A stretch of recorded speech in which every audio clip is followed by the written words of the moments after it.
Thiago Àvila é um ativista brasileiro que alcançou reconhecimento internacional por seu papel na participação e na organização de missões humanitárias, com o objetivo de romper o cerco israelense à faixa de Gaza. Bom dia!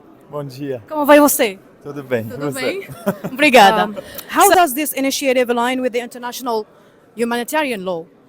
Well, our mission has everything to do with humanitarian law. First of all, Gaza has been under an illegal Israeli siege for 19 years, by sea, by land, and by air.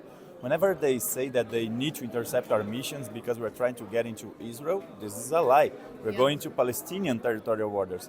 That by international law, Palestinians should have the right and the sovereignty and the self-determination to rule their own territorial waters.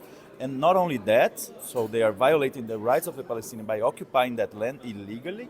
Not only that, when we are going on a mission, we are going on a humanitarian mission, and the provisional rulings of the International Court of Justice from 2024, in the case opened by South Africa against Israel for the crimes of genocide, it says that not only Israel, but any other country are prohibited to hinder any humanitarian mission to Gaza.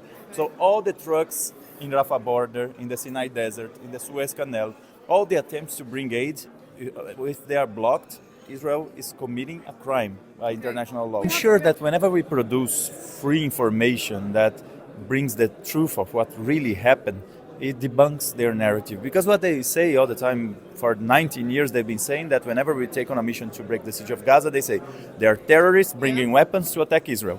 Of course, in a mission so easy to understand that this is false, like the meddling mission of 12 people, how would they say that Greta with the frog hat was a terrorist? It was me with the guitar. So it was very hard for them. But then they started to say other things. They would say, it's a selfie boat of egoistic people, selfish people, stuff like this.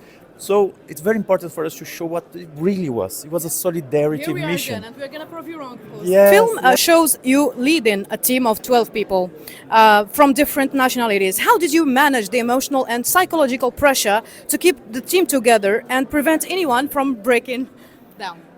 You know, we've been trying to break the siege for so many years. And whenever people say, how come you're not scared by doing this? I always say that we are coming in a history of anti-colonial struggle, of people who had much harder tasks than we did, and they had much tougher choices to make, and they kept on going until the liberation of their countries. And each Palestinian in Gaza goes through a much higher risk than we did at sea, and they have to be much more brave than we had to be to go on this mission. So because we believe that the Palestinian people are inspiring the world, because we really believe that they have the right to live in peace, we didn't even consider turning back. We didn't even consider letting them down and not letting them know that the whole world has their hearts with them.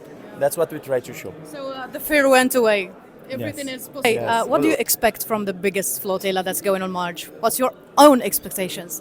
My expectation is a global uprising that will show the Palestinians that they are not alone, that will break complicity of the governments with the Zionist regime, and that will put us in a new chapter, that imperialism and Zionism will be things from the past that will be thrown in the trash bin of history where they belong. God willing. Much appreciated. Thank you so much. Thank you.